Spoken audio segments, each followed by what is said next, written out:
Assalamualaikum warahmatullahi wabarakatuh. Alhamdulillah hamdan katsiran tayyiban mubarakan fihi mubarakan alaihi kama yuhibbu rabbuna wa yarda. Rabbana inna nahmaduka wa nasta'inuka ونستغفرك ونستهديك ونتوب إليك ونثني عليك الخير كله نشكرك ولا نكفرك. ربنا لك الحمد كله ولك الملك كله وإليك يرجع الأمر كله علانيته وسره. ربنا لك الحمد على نعمك العظيمة وآلائك الجسيمة حيث أنزلت علينا خير كتبك وأرسلت إلينا أفضل رسلك وشرعت لنا أفضل شرائع دينك وجعلتنا من خير أمة أخرجت للناس وهديتنا لمعالم دينك الذي ليس فيه التباس. اللهم صل وسلم على سيد المرسلين وخاتم النبيين نبينا محمد صلى الله عليه وسلم وعلى آله وأصحابه ومن اهتدى بهديه واستنى بسنته وسار على نهجه إلى يوم الدين. أما بعد، اللهم انفعنا بما علمتنا وعلمنا ما ينفعنا اللهم زدنا علما. Ikhwani fillah, azani Allah wa iyyakum. Mengawali kajian kita di kesempatan yang berbahagia ini, tentu kita bersyukur kepada Allah tabaraka wa ta'ala, dan semestinya memang kita selalu bersyukur kepada Allah. Jangan kita lalai, jangan kita lupa bersyukur kepada Allah, karena tidak satu detik pun dari waktu dalam hidup kita ini melainkan ada untuk kita, ada bersama kita nikmat-nikmat Allah. Kita merasakan nikmat Allah itu dalam setiap gerak nafas kita. Kita merasa nikmat Allah dalam setiap detak jantung kita. Ketika mata kita melihat, telinga kita mendengar, lisan kita bertutur kata, tangan kita ayunkan, kaki kita langkahkan, sungguh itu nikmat-nikmat Allah yang patut untuk disyukuri. Namun sebagai manusia terkadang di tengah limpahan nikmat Allah yang sedemikian banyaknya, tak pandai kita bersyukur. Maka Allah ingatkan kita dalam surat Al-Mulk, Allah ingatkan kita, Qul walladhi ansha'akum wa ja'ala lakum as-sam'a wal absara wal af'idata qalilan ma tashkurun. Katakan, dialah Allah yang mencipta kalian dan mencipta untuk kalian pendengaran, penglihatan dan hati. Allah ingatkan kita, qalilan ma tashkurun, sedikit kalian yang bersyukur. Syekh Abdul Rahman bin Nasir As-Sa'di rahimahullah mengatakan, ay qalilun minkum syakir wa qalil minkum asyukur. Sedikit di antara kalian yang bersyukur, dan di antara yang bersyukur itu pun syukurnya amat sedikit. Nas'alullah al-'afwa wal 'afiyah. Mudah-mudahan Allah Subhanahu wa ta'ala senantiasa membimbing kita untuk selalu mengingatnya dan selalu bersyukur atas setiap nikmat-nikmatnya, dan selalu beribadah kepadanya dengan sebaik-baiknya ibadah. Seperti pesan Nabi sallallahu alaihi wasallam kepada Mu'adz bin Jabal radhiyallahu anhu. Rasulullah mengatakan, ya Mu'adz, usika, hai Mu'adz, aku berpesan kepadamu. Apa pesan Nabi? Alla tada'anna dubura kulli salatin an taqula, hendaknya engkau tidak meninggalkan untuk mengucap di setiap ujung salatmu, ucapkan kata Allahumma a'inni ala dzikrika wa syukrika wa husna ibadatik. Ya Allah, tolonglah aku agar ku senantiasa mengingatmu dan senantiasa bersyukur atas setiap nikmat-nikmatmu, dan tolong aku ya Allah agar ku senantiasa beribadah kepadamu dengan sebaik-baiknya ibadah. Nas'alullah al-afwa wal afiyah. Ikhwani fillah, di antara nikmat Allah yang harus kita syukuri adalah bahwa kita sudah sampai di bulan Sya'ban, tepatnya hari yang ke-8 malam yang ke-9 bulan Sya'ban 1445 Hijriah. Artinya 20 hari ke depan atau 21 hari ke depan kita akan segera memasuki bulan Ramadan. Dan bagi kita seorang muslim, tentu Ramadan bukan sekedar nama di antara 12 nama bulan Qamariyah. Tidak. Ramadan adalah bulan yang memiliki mumayyazat, memiliki keutamaan-keutamaan. Ramadan adalah bulan yang mempunyai fadail, keutamaan. Banyak riwayat menjelaskan hal itu. Di antaranya Al-Imam Ibn Khuzaimah dalam kitab sahihnya, hadis nomor 1887. Juga Al-Imam Al-Baihaqi dalam kitab Syu'abul Iman, hadis nomor 3336, menyebutkan satu riwayat yang diterima dari Salman Al-Farisi radhiyallahu anhu. Salman berkata, khatabana Rasulullah sallallahu alaihi wasallam fi akhiri yaumin min Sya'ban. Salman mengatakan Rasulullah sallallahu alaihi wasallam menyampaikan khutbah, pesan, nasihat kepada kami. Kapan? Fi akhir yaumin min Sya'ban, di hari yang terakhir dari bulan Sya'ban. Apa pesan Nabi kepada para sahabat radhiyallahu ajma'in? Rasulullah mengatakan, ayyuhan nas, wahai manusia, qad adhallakum syahrun azim, sungguh kalian akan segera dinaungi oleh bulan yang agung. Nabi sebut syahrun azim, bulan yang agung dan yang diagungkan oleh Allah, bulan yang mulia dan dimuliakan oleh Allah. Syahrun mubarak, bulan yang penuh keberkahan. Apa itu berkah? Fadilatul Syekh Muhammad bin Salih Al-Utsaimin rahimahullahu ta'ala menjelaskan, al-barakatu kathratul khair. Berkah itu artinya banyaknya kebaikan-kebaikan, dimudahkannya oleh Allah umat ini untuk meraih kebaikan-kebaikan. Masya Allah. Di antara kebaikan-kebaikan itu Rasulullah jelaskan kemudian, syahrun fihi lailatun khairun min alfi syahrin.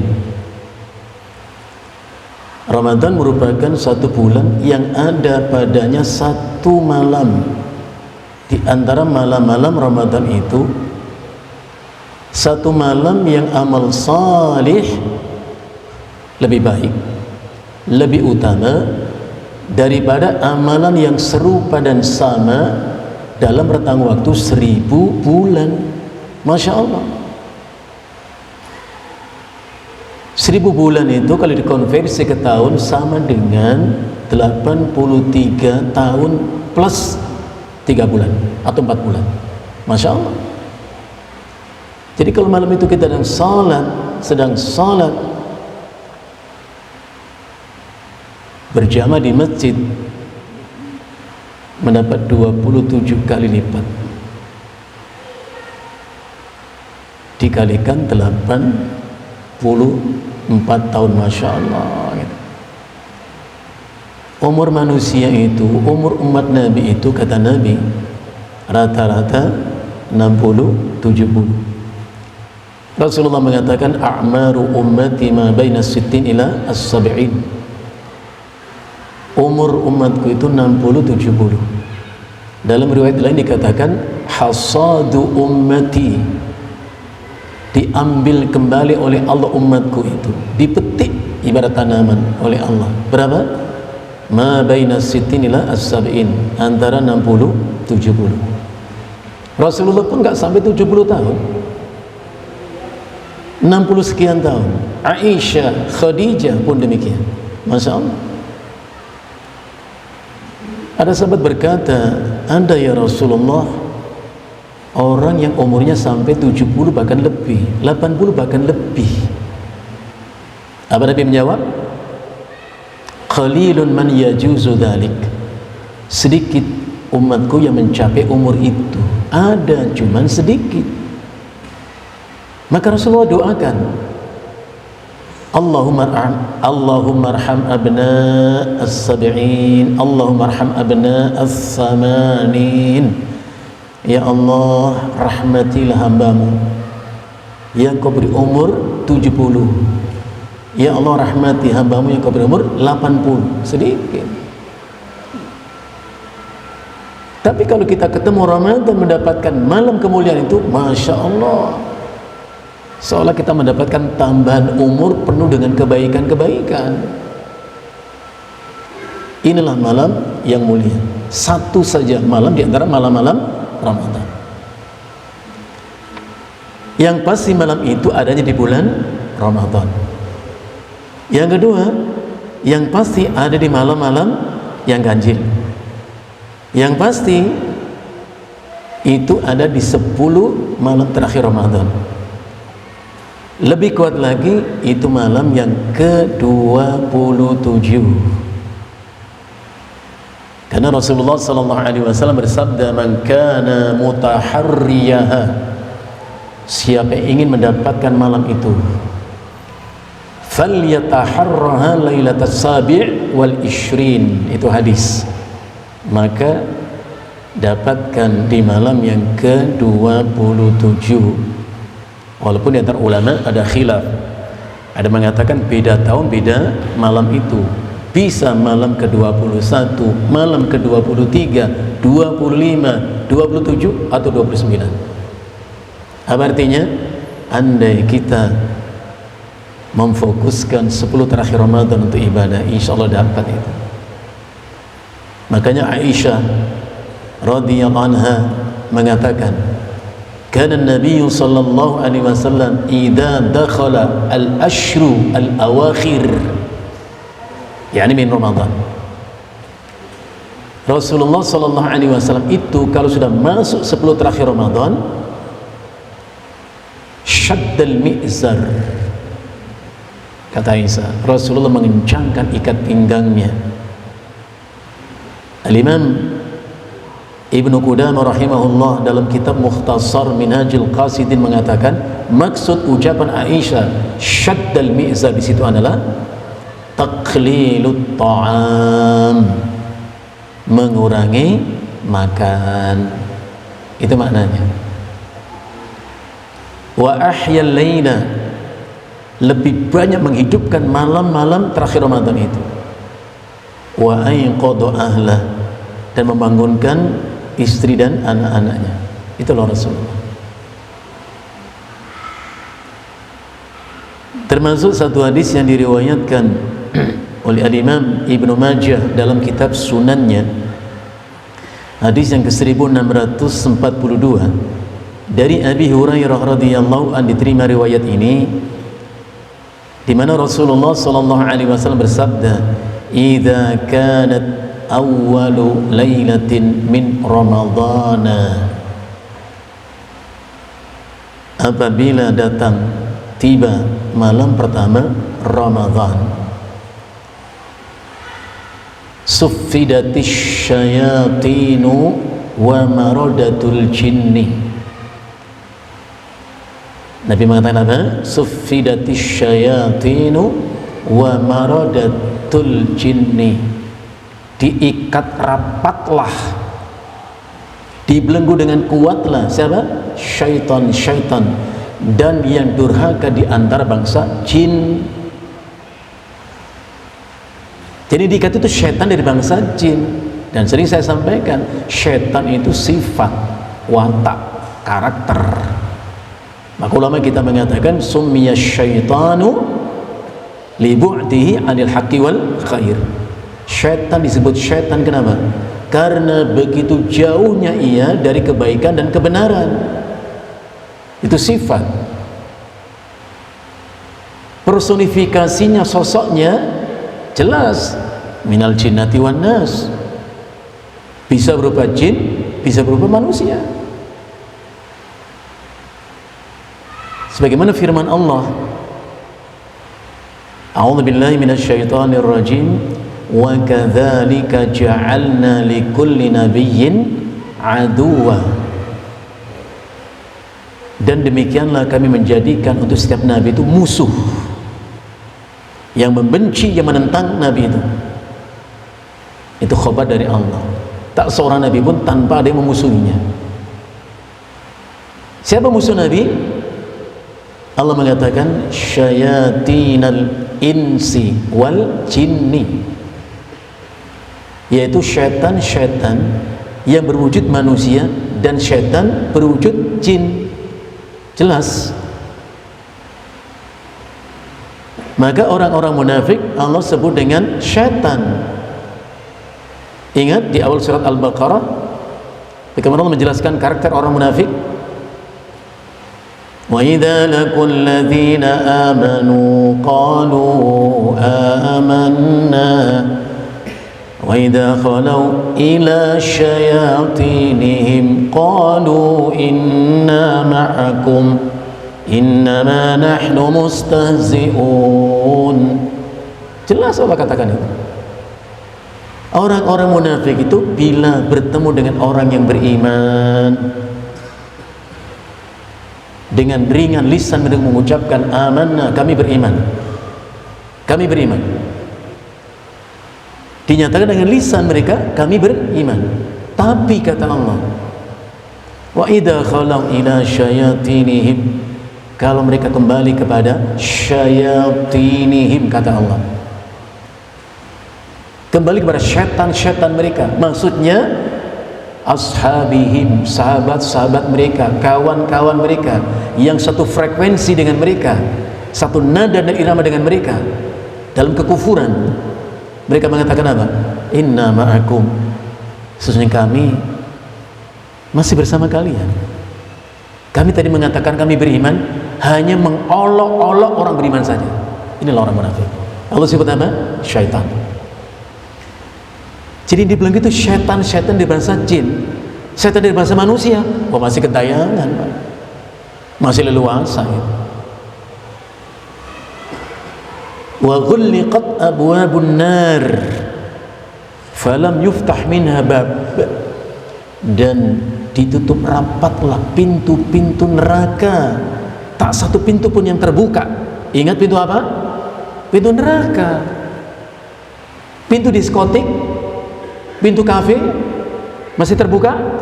Masih terbuka. Yang ditutup pintu neraka. Tempat nongkrong masih dibuka, ya nah. Wa futtihat abwabul jannati falam yughlaq minha babun, dan malam-malam Ramadan itu dibuka semua pintu-pintu surga, tak satu pintu pun yang tertutup. Yang menarik kata Nabi, wa nada munadin, malam Ramadan itulah penyeru-penyeru mengatakan, imma itu malaikat atau bahkan Allah tabaraka wa ta'ala sendiri menyeru. Apa bunyi seruan itu? ya baghiyal khairi aqbil, wahai perindu kebaikan-kebaikan, gembiralah, ini waktunya dapat kebaikan-kebaikan. Wahai pecinta-pecinta kebaikan, berbahagialah, inilah Ramadan kesempatan.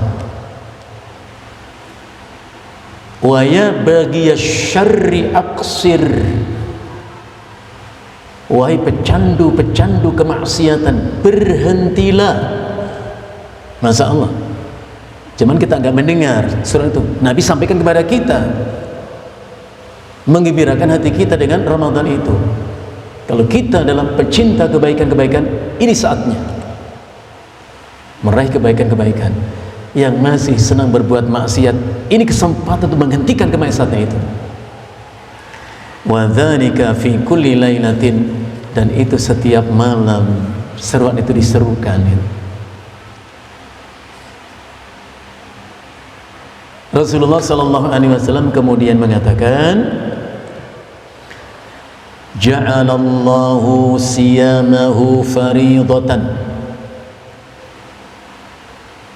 Allah menjadikan Ramadan itu puasanya adalah wajib, fariidah ay wajibah. Maka ulama fikih mengatakan fardhiyatus siyami ma'lumun minad dini bidzarurati, wajibnya puasa Ramadan itu telah diketahui oleh siapapun, gak ada yang gak tahu. Sampai orang gak puasa pun kalau kita tanya, kenapa kau tidak puasa? Tidak tahukah hukumnya puasa? Dia pasti mengatakan, saya tahu puasa itu wajib. Lihat, ulama fikih menyebut dengan istilah apa? Ma'lumun minad din bidzarurah, sesuatu diketahui dalam agama kita. Apa itu wajib? Apa itu wajib? Sebagian ulama mengatakan al-wajibu ma yuthabu ala fi'lihi wa yu'aqabu ala tarkihi. Wajib ialah sesuatu yang dengannya kita diberi pahala bila mengerjakannya, dan diberi hukuman ketika kita meninggalkannya. Itu wajib. Yang menarik, Fadilatul Syekh Muhammad bin Shalih Al-Utsaimin rahimahullah ta'ala mengatakan, definisi itu tidak salah, hanya kurang sempurna. Ini penting, ini nggak salah, definisi itu hanya kurang sempurna. Yang sempurna bagaimana? Beliau mengatakan al-wajibu, wajib ialah ma yuthabu ala fi'lihi imtithalan. Ada tambahan kalimat itu. Wajib ialah sesuatu yang dengannya kita diberi Allah pahala dengan mengerjakannya bila niatannya karena Allah. Apa pelajaran kita di sini? Saya sering mengingatkan, dalam amal apapun, dalam ibadah apapun, jangan sekedar berorientasi terlaksananya amal ibadah itu sendiri. Lebih dari itu adalah perhatikan apa niatan kita, apa yang menggerakkan kita untuk mengamalkannya itu. Salah niat, habis itu amal itu. Maka Rasulullah tentang puasa menasihati kita, man shoma ramadhana, siapa yang berpuasa Ramadan. Kenapa dia puasa? Rasulullah mengatakan imanan, karena iman itu maknanya at-tasdiq, membenarkan firman Allah, ya ayyuhalladzina amanu kutiba alaikumus shiyam. Itu ayat, hai orang yang beriman diwajibkan atas kalian berpuasa. Kita benarkan firman Allah itu, bukan sekedar kita benarkan ayatnya, tapi diimplementasikan dalam perbuatan kita. Kenapa ada puasa? Saya mengamalkan perintah Allah. Berarti kita tahu itu perintah. Sama dengan kalau Bapak membaca firman Allah, wa ashiruhunna bil ma'ruf, perlakukanlah istrimu dengan baik. Itu perintah. Kita benarkan ayat itu dan kita uraikan dengan perbuatan. Kita meski baik sama istri kita, ya. Kalau kita nggak baik sama istri, berarti mendustakan ayat itu. Begitu cara memahami ayat, ya. Kenapa kita sholat? Karena mengamalkan perintah Allah, wa aqimus sholata. Kita sholat. Jadi nggak menggunakan sekedar lafaz ayat itu sendiri, tapi diurai dalam perbuatan. Jadi imanan ay tasdiqan, membenarkan ayat itu, perintah Allah itu. Wa ihtisaban, dan mengharap pahala dari Allah. Al-Imam An-Nawawi ketika menjelaskan sabda Nabi ini, wa ihtisaban, apa artinya ihtisab? Jadi sebenarnya kata demi kata dalam hadis itu harus kita fahami dengan benar. Imam Nawawi mengatakan ihtisaban itu maknanya talaban minhu thawabahu, mengharap dari Allah balasannya. Thawab itu balasan atau ajrun atau upah. Ingat, Allah itu nggak sekedar memerintah, tapi diberi upah. Hah? Allah suruh kita sholat, nggak hanya sekedar nyuruh, nanti diberi pahala, beli balasan. Allah sekedar nyuruh kita untuk puasa, diberi balasan. Maka Allah berfirman, man amila salihan min dzakarin aw untha wa huwa mu'min falanuhyiyannahu hayatan thayyibah wa lanajziyannahum ajrahum bi ahsani ma kanu ya'malun. Siapa yang beramal salih, laki-laki kah dia, perempuan kah dia, sedang dia beriman kepada Allah. Karena memang amal saleh itu adalah thamratul iman, buah daripada iman. Anda iman kita itu baik adanya, maka akan bermunculan amal-amal saleh. Akan nampak kelihatan amal saleh kita, tutur kata yang baik kita kalau kita beriman dengan baik. Fala nuhyiyannahu hayatan thayyibah, maka kami akan memberi untuknya, kami beri kehidupan untuknya, hayatan thayyibatan, kehidupan yang baik. Ulama tafsir mengatakan ai hayatan sa'idatan, kehidupan yang membahagiakan. Jadi kalau kita beriman pada amal saleh, itulah sumber kebahagiaan sebetulnya. Lebih dari itu kata Allah, walanajziyannahum ajrahum bi ahsani ma kanu ya'malun, kami akan memberi untuknya balasan, ajrun, kalau bahasa kita itu upah. Makanya Rasulullah mengatakan u'tul ajira ajrahu qabla ayajifa urquhu. Apa Nabi mengatakan u'tul ajira ajrahu, berilah upah orang yang kau pekerjakan untuk satu pekerjaan, kasih upah dia. Bapak jangan main suruh orang gak diupah, upah dia. Pak, bersihkan dong halaman depan rumah saya. Ada upahnya gak Pak? Ya ada lah. Berapa maunya? 100.000. Oke, kerjakan, saya bayar. Beri upahnya itu. Bahkan Nabi mengatakan sebelum keringatnya. Orang bekerja itu berkeringat, kasih upahnya. Jadi Allah juga nggak sekedar nyuruh, tidak, diberi upah.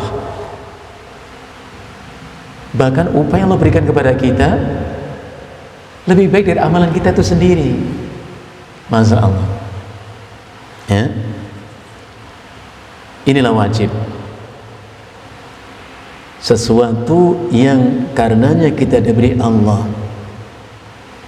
pahala dengan mengerjakannya dengan niat karena Allah.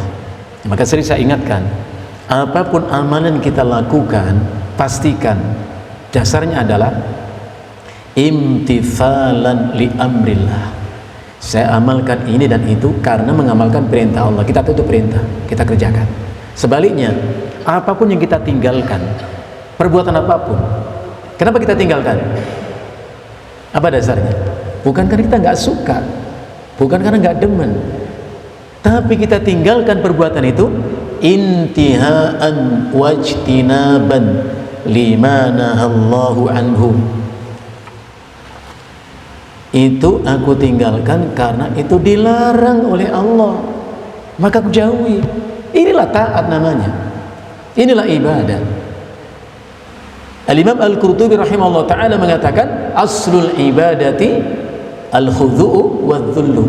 Mana asal ibadah itu tunduk dan patuh, nurut manut kepada Allah. Diperintah kerjakan semampu kita, dilarang udah tinggalkan. Itu saja kewajiban kita itu, dan jaminannya nggak main-main. Man yuti'illaha war rasulah, ya, wa man yuti'illaha war rasulah, siapa yang mentaati Allah dan Rasulnya. Apa pesannya di sini? Pastikan kita taat Allah dan Rasulnya. Fa ulaika ma'alladzina an'ama Allahu 'alaihim, maka mereka yang taat Allah dan Rasulnya itulah nanti Allah kumpulkan, Allah tempatkan bersama orang-orang yang dapat nikmat dari Allah. Siapa mereka itu? Minan nabiyyin was-siddiqin wasyuhada was-salihin. Bertemu dengan para nabi, dengan para siddiqin, dengan orang yang mati syahid dan orang-orang yang salih. Fahasuna ulaika rafiqa. Sungguh para nabi, para siddiqin, para syuhada dan salihin itu sebaik-baik teman, kata Allah. Termasuk Rasulullah mengingatkan kita,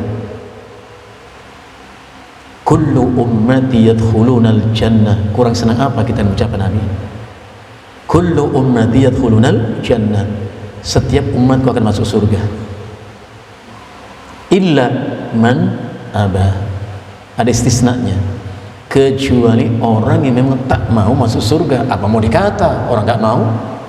Sahabat heran. Wa man ya'ba ya Rasulullah. Siapa gerangan orang yang tak ingin masuk surga ya Rasulullah? Apa ada? Faktanya orang berbuat maksiat saja, orang mabuk, judi, zina. Kita tanya, kau ingin masuk surga atau masuk neraka? Ya masuk surga lah Pak. Ahli maksiat itu ingin masuk surga.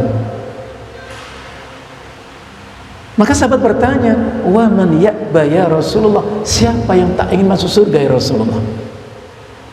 Maka Rasulullah mengatakan, man ata'ani dakhalal jannata. Siapa yang taat kepadaku. Lagi-lagi pesannya adalah pastikan saya, bapak-bapak, dalam ketaatan kita kepada Allah dan Rasulnya. Ucapan kita pastikan itu merupakan representasi wujud nyata kita taat kepada Allah dan Rasulnya. Misalnya Allah mengatakan, ya ayyuhalladzina amanu taqullaha wa qulu qawlan sadida. Orang yang beriman bertakwalah kepada Allah dan ucapkan ucapan yang baik. Jadi kalau kita ngomongnya baik, kenapa? Lagi-lagi imtithalan li amrillah, mengamalkan perintah Allah. Bahkan Rasulullah Masya Allah mengatakan begini, mayyadhmanuli, siapa yang menjamin untukku ma baina lahyaihi, apa yang diantara kedua bibirnya, apa? Lisan. Ya? Kita jamin, kita katakan ya Rasulullah, aku jaga lisanku ini. Yang kedua, wa ma baina fakhidaihi, dan menjamin untukku apa yang di antara kedua pahanya, itu kemaluannya, nggak zina. Sam'an wa ta'atan lillah, karena taat kepada Allah dan Rasulnya, jaminan surga. Nabi mengatakan, jadi kita harus taat kepada Allah dan Rasulnya.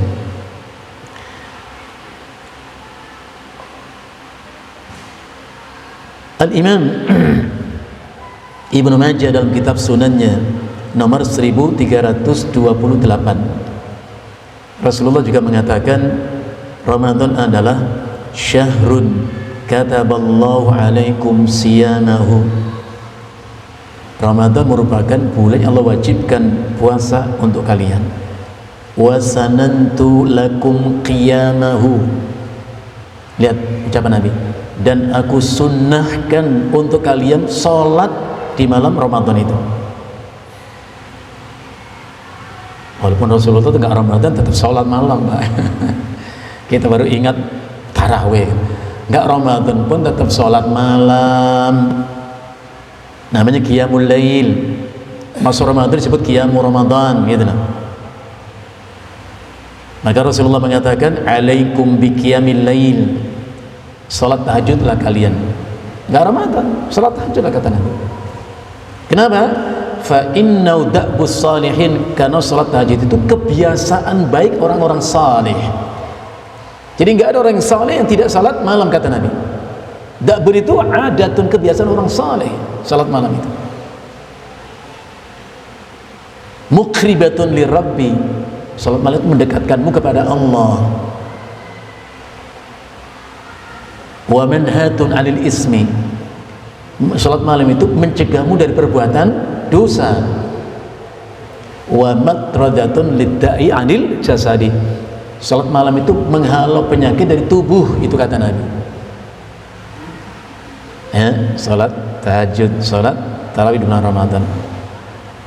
Faman shamahu wa qamahu, siapa yang berpuasa Ramadan, mengerjakan salat di malam Ramadan, imanan wa ihtisaban, dengan dasar iman dan ikhtisab.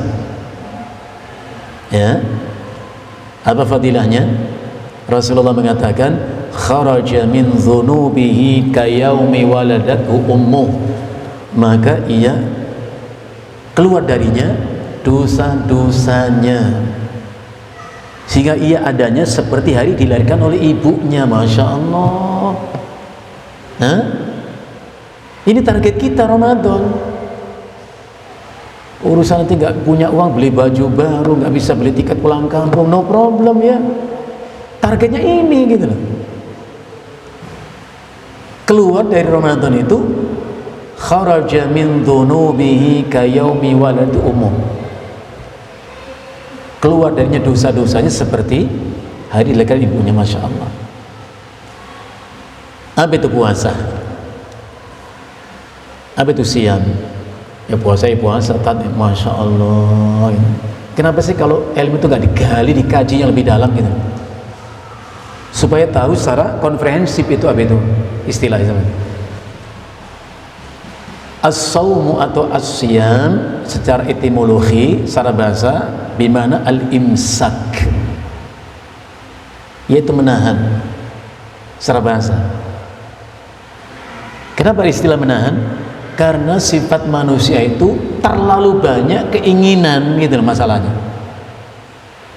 Nabi katakan itu dalam hadis yang dikeluarkan Imam Muslim dalam kitab Sahihnya. Rasulullah mengatakan, wal qalbu yahwa wa yatamanna, dan hati manusia itu selalu berangan-angan, berkeinginan gitu loh. Masalahnya itu. Dan memperturutkan keinginan itu adalah sumber petaka bagi kehidupan manusia. Yang membuat manusia sengsara itu ini sebabnya. Apa? Memperturutkan keinginan. Al-Imam At-Tabrani dalam kitab Al-Mu'jam Al-Kabir, dalam hadis yang panjang itu ada kalimat yang diucap Nabi menasihati kita. Apa Rasulullah mengatakan? Salasun muhlikatun, ada 3 sifat. Muhlikat itu artinya mubiqat, yang menghancurkan dirimu, menyengsarakan dirimu. Ada 3, gampang diingat 3. Yang pertama, hawan muttaba', kata Nabi, keinginan nafsu yang diikuti, asal ingin hayu hayu. Saya katakan, sekedar punya keinginan itu manusiawi. Persoalan kemudian adalah, apakah kita mempunyai proteksi, daya tahan untuk tidak memperturutkan keinginan, punya filter atau tidak? Sekedar ingin nggak ada masalah, Pak. repotnya nggak punya filter, asal pengen pasti dikerjakan. Masya Allah ya. Bapak kalau pengen apa gitu bisa nahan atau tidak Pak? Ini masalah kita. Kalau nggak punya daya tahan, repot ini. Pontang-panting kita dibuatnya. Tengok surat An-Nazi'at 40-41. Begitu jelas Allah nasihati kita. Wa amma man khafa maqama rabbih wa nahan nafsa 'anil hawa fa innal jannata hiyal ma'wa. Begitu jelas Allah katakan kepada kita. Wa amma man khafa maqama rabbih. Ibnu Katsir dalam tafsirnya mengatakan khafa maqama rabbih itu artinya, maknanya khafal qiyama baina yaday rabbih, merasa takut akan suatu hari nanti dia berdiri di depan Allah tabaraka wa ta'ala untuk mempertanggungjawabkan amal-amalnya. Dan itu benar, karena Nabi katakan begitu, ma minkum min ahadin illa sayukallimuhu rabbuhu. Tidak seorang pun di antara kalian, kata Nabi, melainkan akan ditanya langsung oleh Allah. Ya? Wa barazu lillahil wahidil qahhar. Semua menghadap Allah nanti, ditanya satu-satu oleh Allah. Ditanya tentang amal-amalnya, tentang umurnya untuk apa dihabiskan, tentang raganya untuk apa dimanfaatkan, tentang ilmunya untuk apa diamalkan, tentang harta dari mana didapatkan, untuk apa dibelanjakan. Ditanya semua kita. Coba renungkan, bisa nggak Bapak bertanggung jawab nanti di depan Allah? Kalau Bapak punya perkara dengan pengadilan, cari lawyer, cukup dia sibuk membela kita. Di akhirat nanti, kata Nabi, laisa bainahu wa bainahu turjumanu. Tidak ada penterjemah pembela dia dengan Allah nanti. Masya Allah, takut kita. Wa nahan nafsa anil hawa, dan yang menahan nafsu dari keinginannya. Jadi kalau pengen apa itu tahan, jangan sampai nggak tahan. Maka dengan kalimat sederhana saya mengatakan, kenalilah siapa dirimu. Yang kedua, takarlah kemampuanmu. Yang ketiga, penuhilah kebutuhanmu. Yang keempat, tahanlah keinginanmu. Niscaya akan begitu mudah dan bahagia kau jalani hidupmu. Apa artinya? Banyak kita nggak tahu siapa diri kita, Pak. Orang nggak punya begini, gayanya kayak orang kaya. Lihat gayanya, pinjam sana, pinjam sini, supaya terkesan dia itu orang hebat. Kita nggak usah takut dengan diri kita sendiri, kenali diri kita. Istri harus tahu siapa suaminya, anak harus tahu siapa ayahnya. Ini anak kita, sifatnya, wataknya kayak anak orang kaya, keinginannya tinggi, Masya Allah. Yang kedua, takarlah kemampuanmu. Bapak harus tahu berapa income yang Bapak dapatkan dalam satu bulan. Ada rezeki untuk kita dari Allah. Yang ketiga, manfaatkan untuk memenuhi kebutuhan pokok kita, kebutuhan kita gitu. Makan, minum, sandang, pangan, papan, untuk anak sekolah, untuk bayar listrik, itu kebutuhan pokok, penuhi kebutuhan pokok itu. Yang keempat, tahanlah keinginanmu, penjarakan keinginanmu itu, maka akan begitu mudah kau jalan hidupmu. Gampang hidup ini, sampai bilang susah. Orang pontang-panting dikejar debt collector, ditagih utang kemana, gara-gara begitu tadi, gak punya prinsip seperti itu. Maka saya suka bertanya, coba Bapak jawab langsung, gak usah mikir, udah isak masalahnya, ya nak? Gak usah, saya tanya langsung saja. Bapak jawab, Bapak, kalau Bapak mendapati seseorang, tetangga atau teman memiliki sesuatu yang kita nggak punya, Pak, rumahnya megah, kendaraannya mewah, hartanya banyak, kita nggak punya itu semuanya. Pertanyaan saya sederhana, masalah atau tidak bagi kita? Apa jawaban kita? Pakai mikir. Dan saya tahu Bapak pasti menjawab, Ustadz gak ada masalah bagi saya. Saya katakan istiqomah dengan sikap kita itu. Barakallahu fikum. Kita doakan. Praktekkan itu, gak ada masalah. Saya gak punya orang apa yang orang punya, gak ada masalah. Karena saya sadar, kita sadar Allah memang tidak membagi rata, tidak memberi sama rizkinya untuk semua kita. Kan begitu ayatnya. Wallahu faddala ba'dakum ala ba'din fir rizki. Gak masalah. Tapi seandainya Bapak mengatakan, Ustadz, kalau saya sampai gak punya apa orang itu punya, masalah bagi saya harus memiliki apa yang dia miliki. Kalau begitu jawaban Bapak, saya katakan dengan jelas, itulah problem hidup Anda yang sesungguhnya. Itu masalah hidup kita. Kenapa? Karena Rasulullah mengatakan dalam hadis yang dikeluarkan Imam Ibnu Majah dalam kitab sunannya, sederhana ucapan Nabi ini, wa ajmi'il ya'sa mimma fi aidin nas. Itu ucapan Nabi. Apa artinya? Tahanlah dirimu dari keinginan untuk selalu memiliki apa yang orang lain miliki.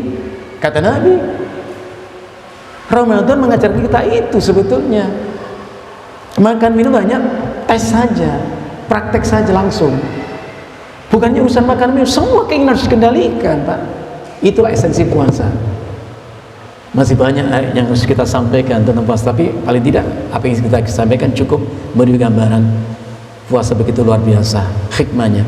Ramadan begitu dahsyat yang diberikan kepada kita. Maka kemuliaan bagi kita kalau dipertemukan Allah dengan bulan Ramadan. Mudah-mudahan yang tinggal 21 hari ke depan kita diberi Allah kesehatan yang sempurna, Bapak, untuk bisa menyempurnakan ibadah kita kepada Allah. Nas'alullah al-afwa wal afiyah. Sallallahu ala nabiyyina Muhammadin wa ala alihi wa sahbihi wasallam. Subhanakallahumma bihamdika asyhadu an la ilaha illa anta astaghfiruka wa atubu ilaik. Assalamualaikum warahmatullahi wabarakatuh. Innallaha wa malaikatahu yusalluna